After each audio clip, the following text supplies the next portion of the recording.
अस्सलामुअलैकुम, मैं हूं मरियम ज़ीशान। आप देख रहे हैं प्रोग्राम थिंक टैंक। मेरे साथ मौजूद हैं अयाज अमीर साहब, सलमान गनी साहब, डॉक्टर हसन अस्करी साहब और खावर घुमन साहब। नाज़रीन, बिलाखिर इंतखाबी इस्लाहात के बाद एक और महाज पर हुकूमत और अपोजिशन आमने सामने आ गए हैं और ये महाज है नैब तरमीमी ऑर्डिनेंस 2021 का, जो कि सदर मुमलिकत के दस्तखत के बाद नाफिज हो गया है।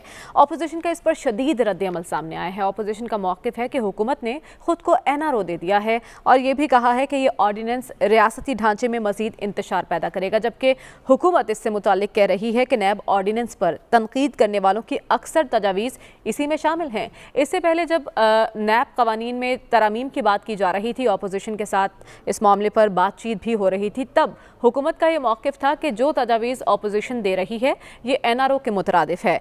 अब वो कह रही है कि उन्हीं की अक्सर तजावीज़ को इसमें शामिल किया गया है। तो किसने किसको NRO दिया, ये तरामीम, ये ऑर्डिनेंस किसके लिए NRO है, किसके लिए फ़ायदे में है, किसके लिए नुकसान में है, इसी पर बात करेंगे।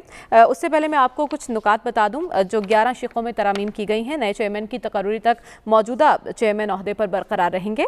ऑर्डिनेंस के मुताबिक सदर मुमलिकत चेयरमैन नैब का तकर्रुर वज़ीर आज़म और अपोजिशन लीडर की मुशावरत से करेंगे। अगर इत्तफ़ाक़ राय पैदा नहीं होता तो ये मामला पार्लिमानी कमेटी में चला जाएगा। इसके अलावा इस तरमीम में जो ऑर्डिनेंस पेश किया गया है, अनएक्सटेंडेबल का लफ्ज़ ख़त्म कर दिया गया है।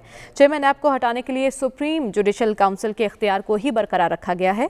एहतसाब अदालतों को ज़मानत का इख्तियार दे दिया गया है, जबकि ताजिर बरादरी को रिलीफ और तहफ़्फ़ुज़ देने के लिए भी टैक्स मामला अब नैब के इख्तियार से बाहर निकाल दिए गए हैं। ब्यूरोक्रेसी को फैसला साजी में तहफ़्फ़ुज़ देने के लिए भी कुछ तरामीम की गई हैं और जजेस की तैनाती के मुतालिक भी तरामीम की गई हैं। अया साहब, ये सारी तरामीम आपके सामने हैं। इस पर अपोजिशन जो वावेला मचा रही है, आदतन वावेला मचा रही है या उनके तहफ़्फ़ुज़ात जायज़ हैं? शुक्रिया, आपने तो आज एक मुकम्मल थीसिस पढ़ दिया। हम तो इम्तिहान में भी इतनी तैयारी करके नहीं जाया करते थे। बहरहाल बहुत ही मालूमात अफरोज़ हैं। नहीं, अपोजिशन कौन सी अपोजिशन हो जो शोर ना मचाए? इस पर शोर मचाना चाहिए, लेकिन बात क्या है? हुकूमत शायद चेयरमैन नैब को, और चेयरमैन नैब जो हैं, देखिए कमाल उनमें बहुत क्वालिटीज़ हैं, लेकिन कम अज़ कम हमारे जैसे आदमी के लिए सबसे उनकी कमाल क्वालिटी ये है, निगाह शौक़ रखते हैं। मतलब है कि बहुत सारी उनमें है, अहले नज़र हैं, अच्छा। अहले ज़ौक़ हैं, और हमारे लिए वही बहुत है। अब वो उनसे पहले जो थे, जो हर एक के लिए होम्योपैथिक चेयरमैन थे, नून लीग के लिए भी, पीपल्स पार्टी के लिए भी, मतलब नैब लगता था कि बिल्कुल उसने गोली खा के सो गई है। और अब क्या कहें, वो जो थे, कोई पेट्रोल पंप लगाए जा रहे हैं, कोई इधर उधर। तो हमें जो शौक़ रखने वाले चेयरमैन हो, हम तो उनके साथ होंगे। अच्छा। अपोजिशन है जहाँ तक है, पर वावेला वो करती रहेगी।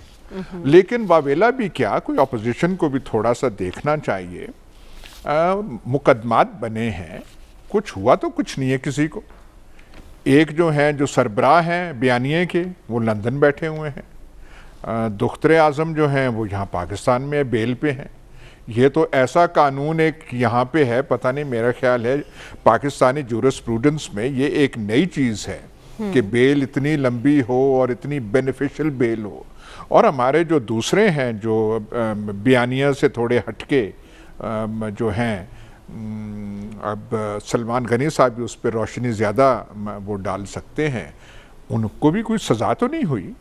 और हमजा शहबाज जो हैं वो भी बाहर हैं, और जो हैं कायदे प्रेसिडेंट नून लीग हैं वो भी बाहर हैं। छोटे मोटे पकड़े जाते हैं। एक और मैं बात कह दूँ, पाकिस्तान में टेका जो है, थानेदारी जो है, वो सरकारी ओहदों से मिलती है। नैब में अगर आप हो जाएं, नैब के पिंडी शिंडी मुल्तान के ये है, तो क्या बात है, हर चीज़ जो है फिर बड़ी आसानियां पैदा हो जाती हैं। अगर आपका कोई बेटा और बेटी की शादी हो रही हो, तो आपको मैं यकीन से कह सकता हूं कि होटलों से बहुत अच्छे रेट आपको मिल जाते हैं। अच्छा। जो कि बहुत ही अच्छे लगते हैं, वो रेट है। एक किस्सा था, एक कराची में मोहतरमा गई ब्यूटी पार्लर। अब ब्यूटी पार्लर में जो शायद वो जल्दी चाहती थी वो नहीं हो सका। अब वो ब्यूटी पार्लर वालों को क्या पता कि वो जो मोहतरमा हैं, उनके जो खामिंदे नामदार हैं, वो उनका कोई नैब से ताल्लुक़ था।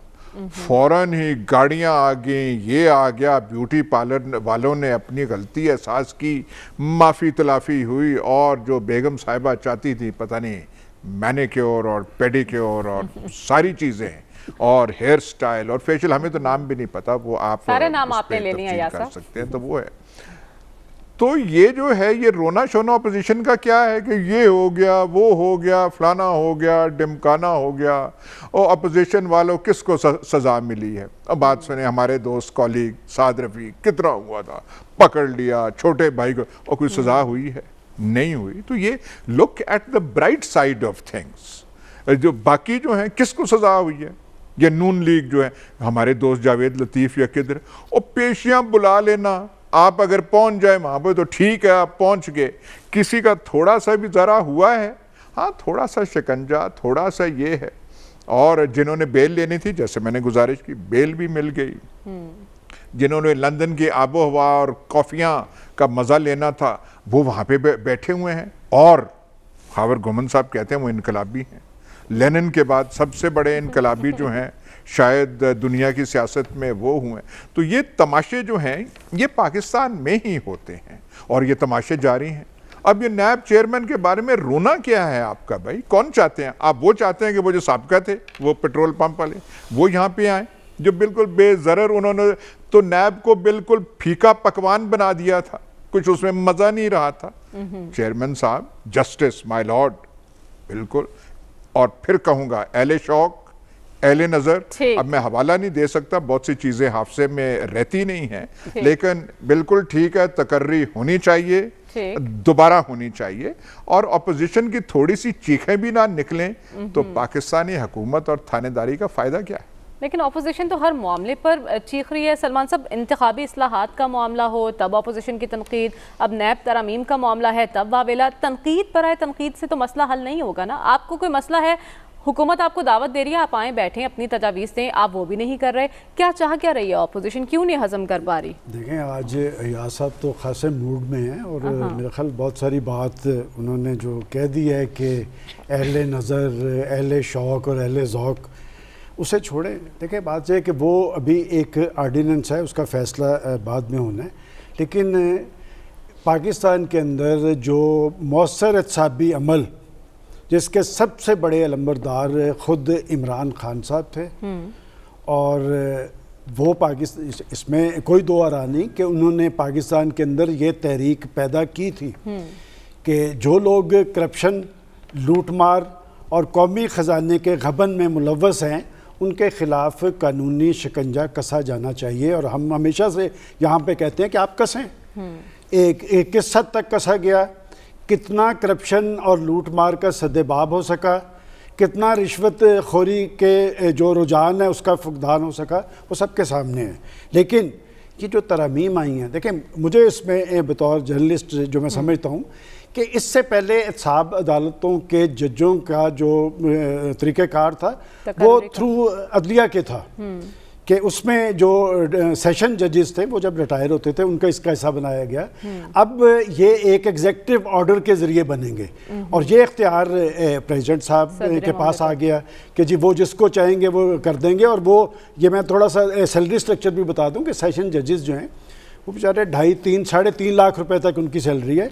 और जब वो इन अदालतों के जजेस बनेंगे, और ये मुद्दत भी 68 साल तक चली गई कि अगर 68 साल से 10 दिन पहले भी एक जज का तकर्रुर हुआ तो वो 4 साल तक जज रह सकेगा, यानी कि ये 71-72 साल तक वो ये फ़राइज़ सर अंजाम देंगे।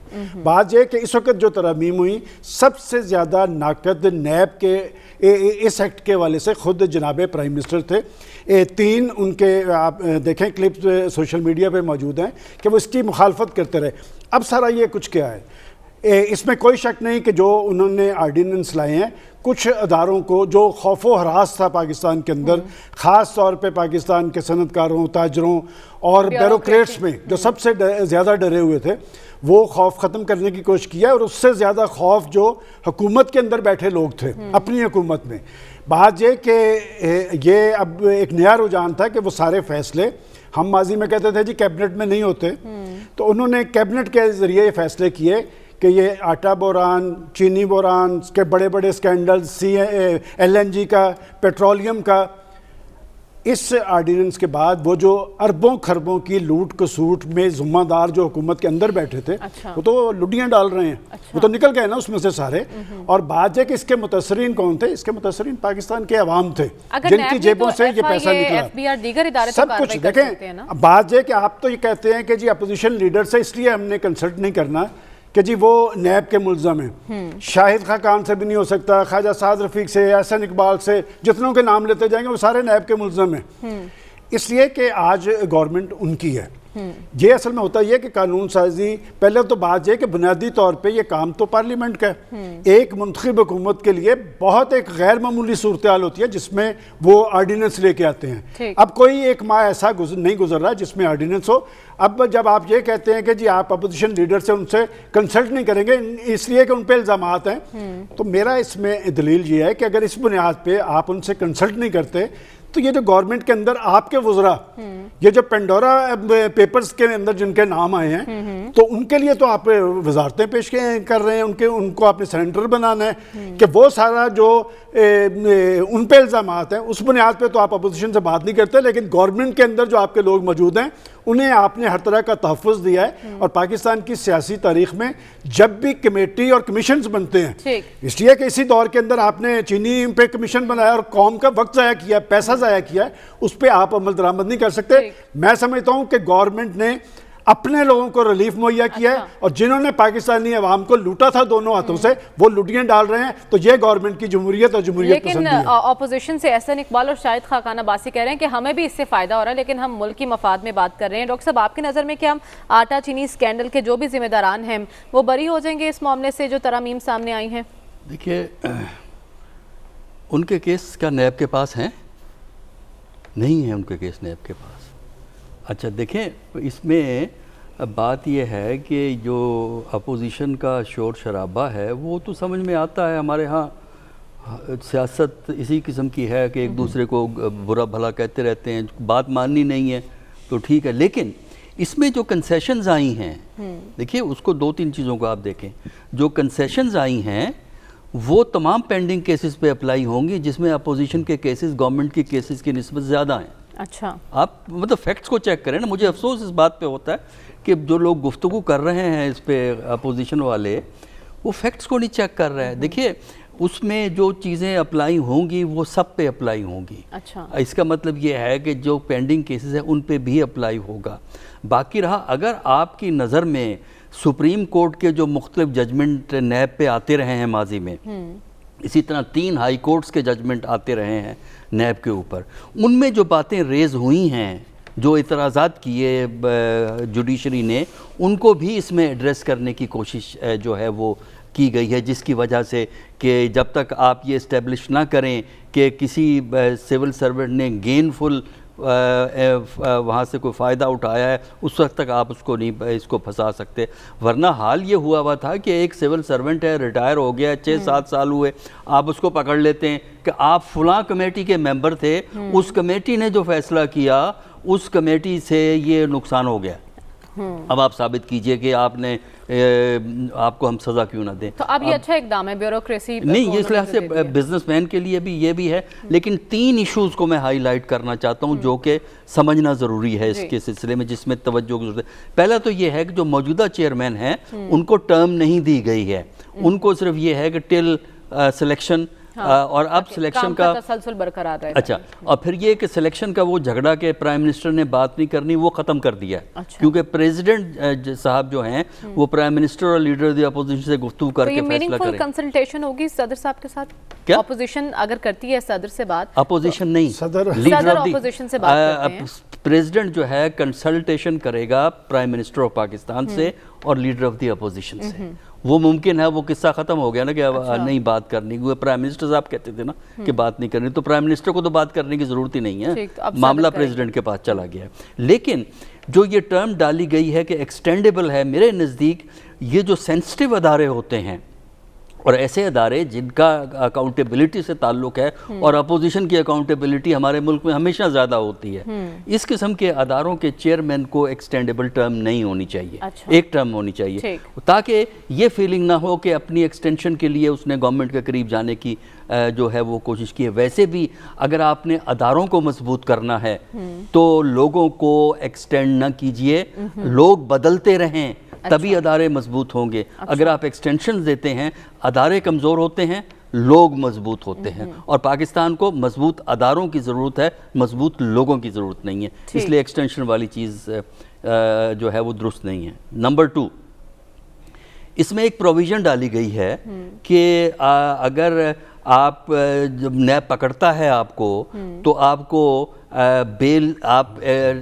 मिल सकती है जी। अच्छा, लेकिन उस बेल अकाउंटेबिलिटी कोर्ट से जो आप बेल लेंगे, उसको आपको जितना आप पे करप्शन का इल्ज़ाम है वो रकम जो है जमा करानी पड़ेगी। अब ये इसमें 2 प्रॉब्लम्स हैं इस प्रोविज़न के अंदर। पहले तो ये है कि उन्होंने कहा है कि जनाब ये अकाउंटेबिलिटी कोर्ट बेल देगी। अच्छा, रकम का फैसला कौन करता है कि आप पे इतने की चार्जेस हैं? वो नैब ने करना है ना। तो नैब जो है अपनी बार्गेनिंग पावर बढ़ाने के लिए उस चार्ज को इन्फ्लेट करेगा, जिससे उनको बेल लेना मुश्किल होगा। मेरे नज़दीक ये टोटल पावर इनके पास होनी चाहिए। एक और आखिरी बात जो कहनी ज़रूरी है, मैं लीगल इश्यूज़ आपको रेज़ कर रहा हूँ इस वक्त। देखिए, जो आखिरी बात जो यहाँ मैं कहूँगा, अगरचे और चीज़ें भी हैं, वो ये है कि माजी में हमने देखा था कि बेल के केसेस जब हाई कोर्ट और सुप्रीम कोर्ट में जाते थे तो उसमें नैब पे क्रिटिसिज्म होता था। लिहाजा नैब ने उस क्रिटिसिज्म से बचने के लिए ये कह दिया कि बेल सिर्फ अकाउंटेबिलिटी कोर्ट देगी और किसी कोर्ट की जुरिस्डिक्शन नहीं होगी। लेकिन ये जो जिन्होंने लॉ बनाया है वो एक चीज़ भूल गए हैं। उन्होंने एक्चुअली उनकी कोशिश ये थी कि कोई बेल एप्लीकेशन हाई कोर्ट ना जाए, कोई बेल एप्लीकेशन सुप्रीम कोर्ट ना जाए, सिर्फ अकाउंटेबिलिटी कोर्ट के पास जाए। लेकिन कॉन्स्टिट्यूशन का आर्टिकल 199 है, आर्टिकल 199 हाई कोर्ट को जुरिस्डिक्शन देता है फंडामेंटल राइट्स के हवाले से। लिहाजा किसी केस को या कोई बंदा फंडामेंटल राइट्स के हवाले से हाई कोर्ट के पास जा सकता है आर्टिकल 199 से। अब जो आर्टिकल जो बात कह रहा है वो सुपरसीड करेगा जो ऑर्डिनेंस के अंदर आया है। वजह उसकी ये है कि जो चीज़ आइन में होती है उसको प्रेसिडेंस होती है एक ऑर्डिनरी लॉ से। तो इसके अंदर जो उन्होंने ये रखा हुआ है कि सिर्फ अकाउंटेबिलिटी कोर्ट देगी, मेरा ख्याल है कि हाई कोर्ट इसको उड़ा देगा, जहाँ तक मेरा अंदाज़ा है। 199 की मौजूदगी में अगर 199 है तो हाई कोर्ट जो है फंडामेंटल राइट्स के हवाले से किसी भी इशू को उठा सकता है। ठीक है, तो बड़े लीगल इश्यूज हैं जिनको ब्रीफली डॉक्टर साहब ने हाईलाइट किया है, और बात वही है कि चंद शिके हैं जिन पर आप एतराज़ कर सकते हैं। तमाम जो तरामीम की गई हैं इस पर एतराज़ करना बनता नहीं। अगर आपको एतराज़ है तो आप बैठें और बात करें। खबर वो कौन सी तजावीज़ थी जिसके बारे में फवाद चौधरी साहब कह रहे हैं कि ये अपोजिशन ने दी थी जब पहले बातचीत चल रही थी और उसको ऑर्डिनेंस का हिस्सा बनाया गया है? ये मेरे ख्याल में काफ़ी आपने भी एक्सप्लेन कर दिया, डॉक्टर साहब ने भी एक्सप्लेन कर दिया।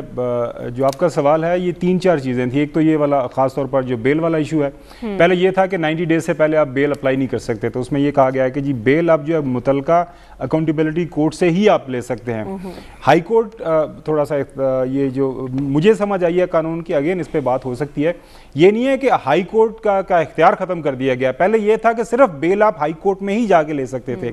अब यह है कि बेल आप मुतलका जो जिस अकाउंटेबिलिटी कोर्ट के पास चला गया तो वहाँ से भी आप बेल अप्लाई कर सकते हैं।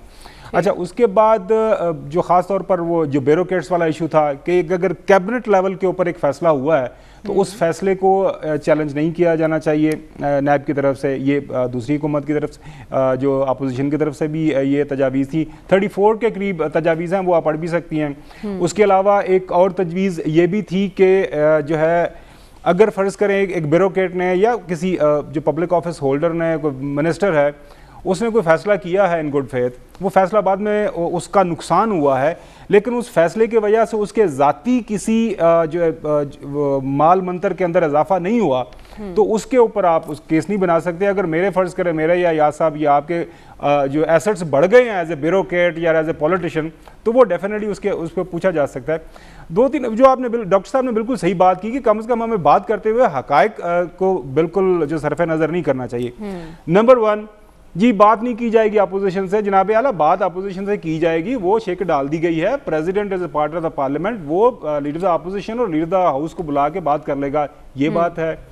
अभी बात की गई जी, पहले इख्तियार था वो लॉ में उसको जज जुडिशरी को अपॉइंट करने का, तो अब तो ये हुकूमत ने अपने पास ले लिया। जनाब आला लॉ मिनिस्ट्री पहले अपॉइंट किया करती थी जजेस।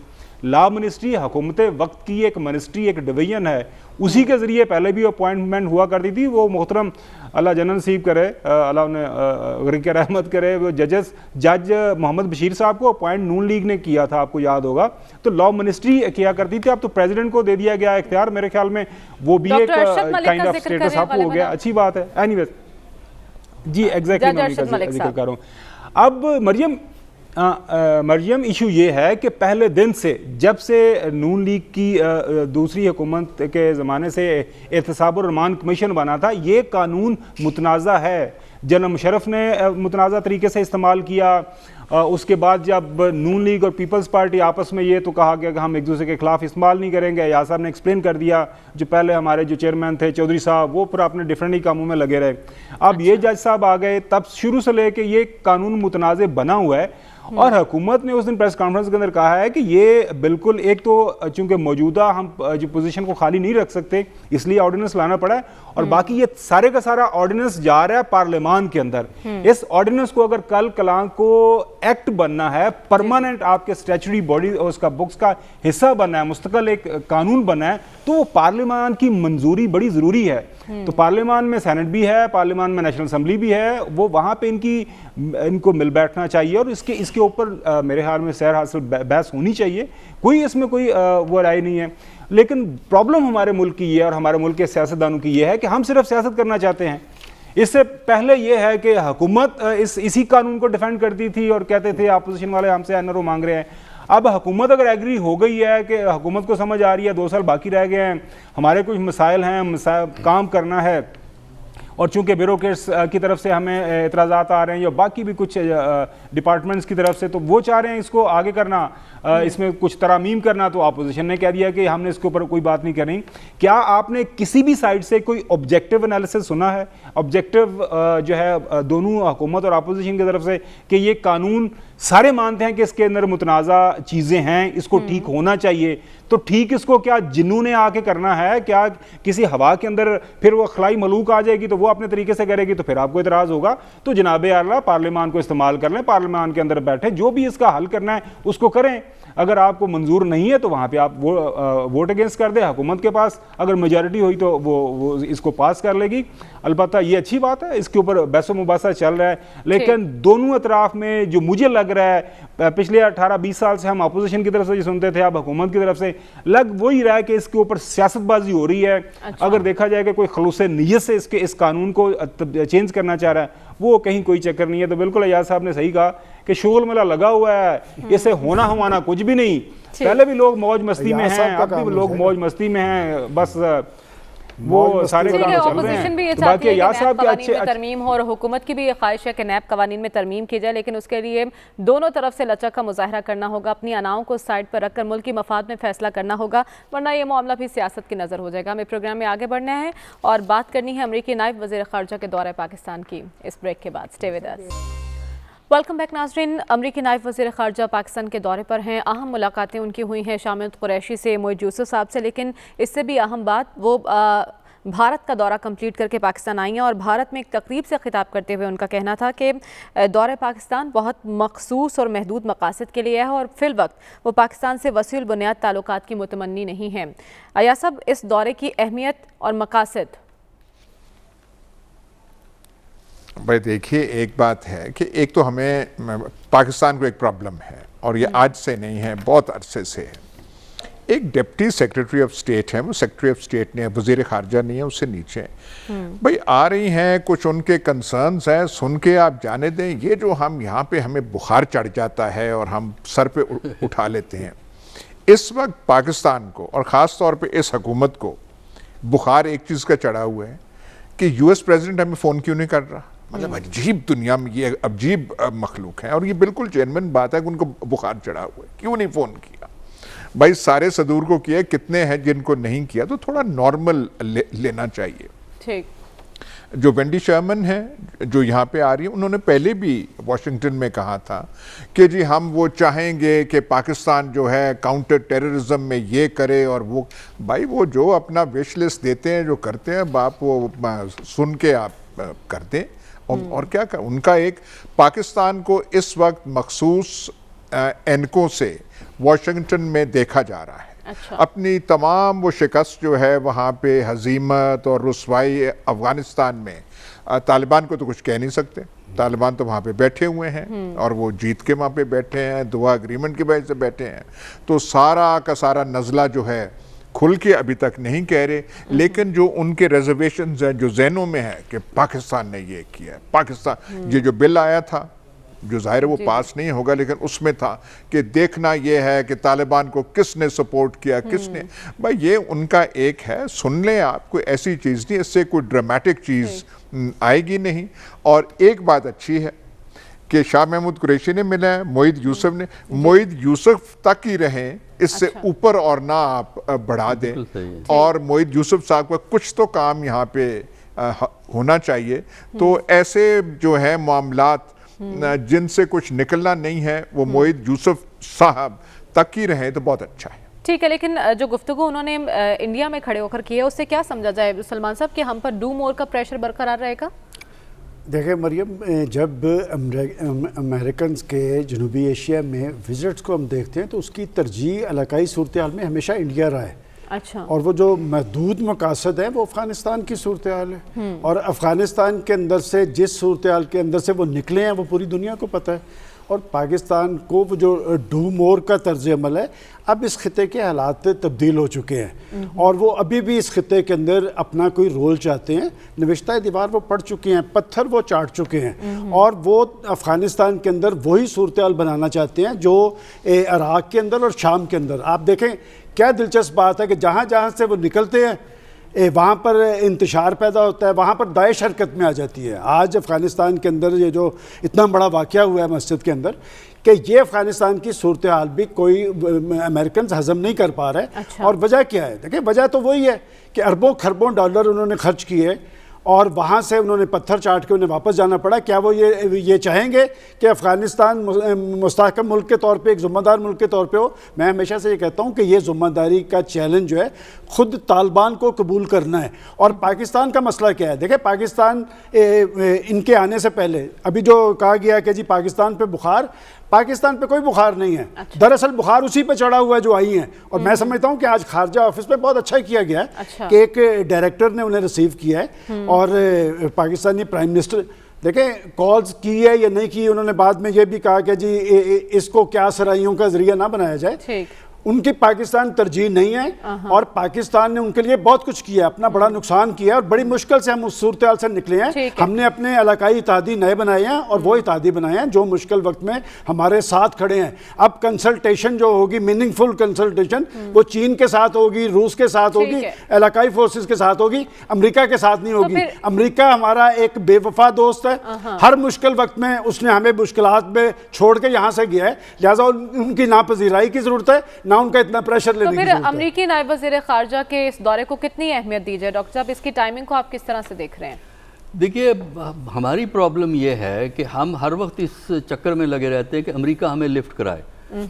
ये डिप्टी सेक्रेटरी का जो स्टेटस है ये मिनिस्टर ऑफ स्टेट का स्टेटस है पाकिस्तान के कॉन्टेक्स्ट के अंदर। और हमारे यहाँ हाल ये होता है कि हर बंदा उसको मिलना चाहता है।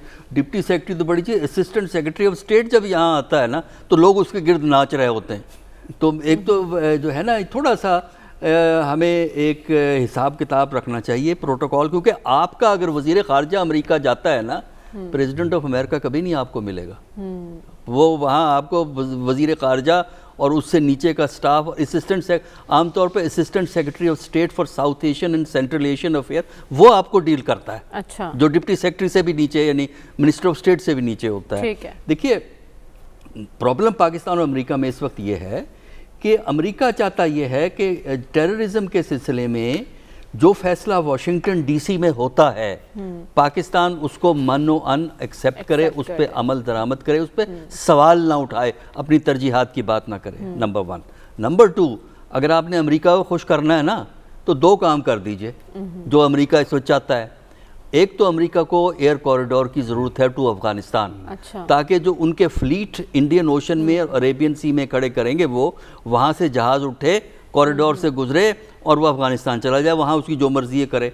दूसरा, डू मोर का प्रेशर बरकरार है। डू मोर का ना आप इससे कहें, ये आपकी अपनी टर्में हैं। देखें, ये दूसरा ये है कि आप उनको कोई ऐसी जगह प्रोवाइड कर दे जहाँ 2-4 वो अपने ड्रोन रख लें ताकि उससे रिकॉनेसेंस भी हो सके और अगर फायर करना है तो फायर भी कर दें।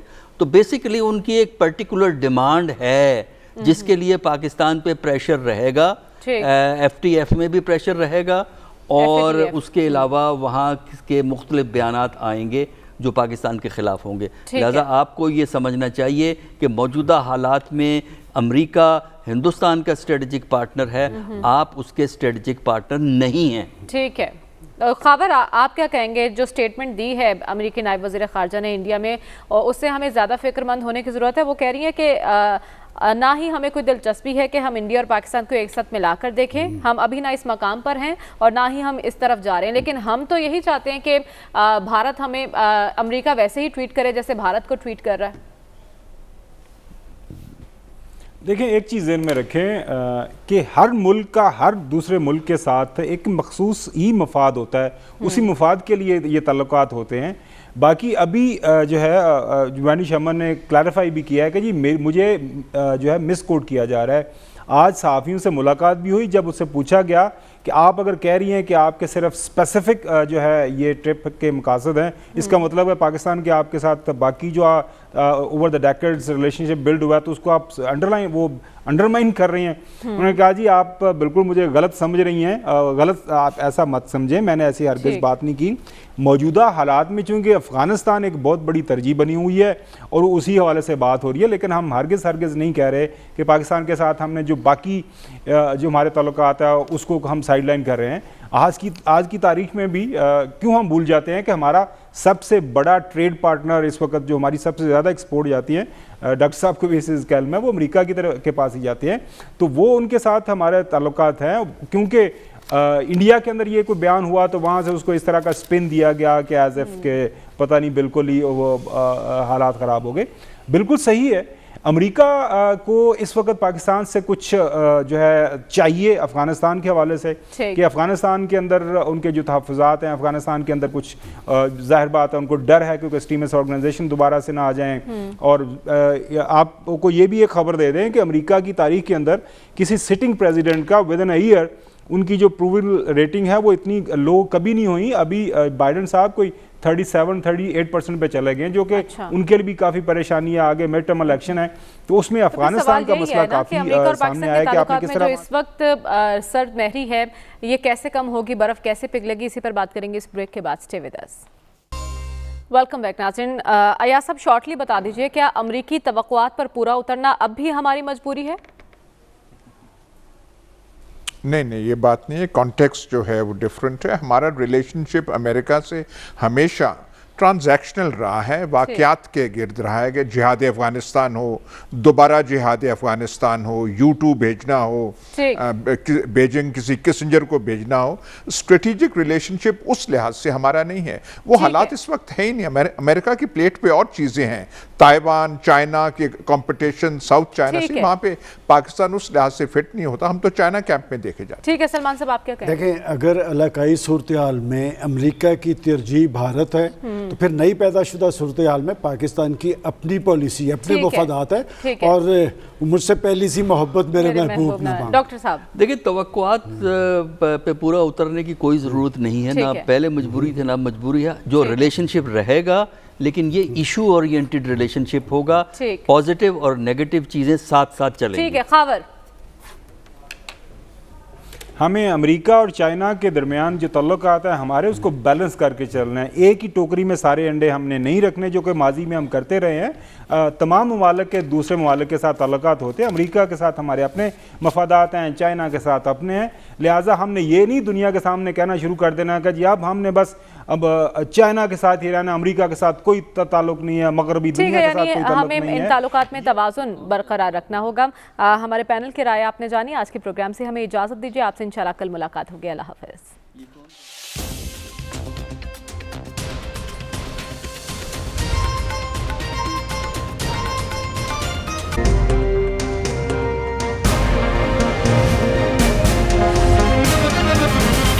दुनिया खबर की दुनिया।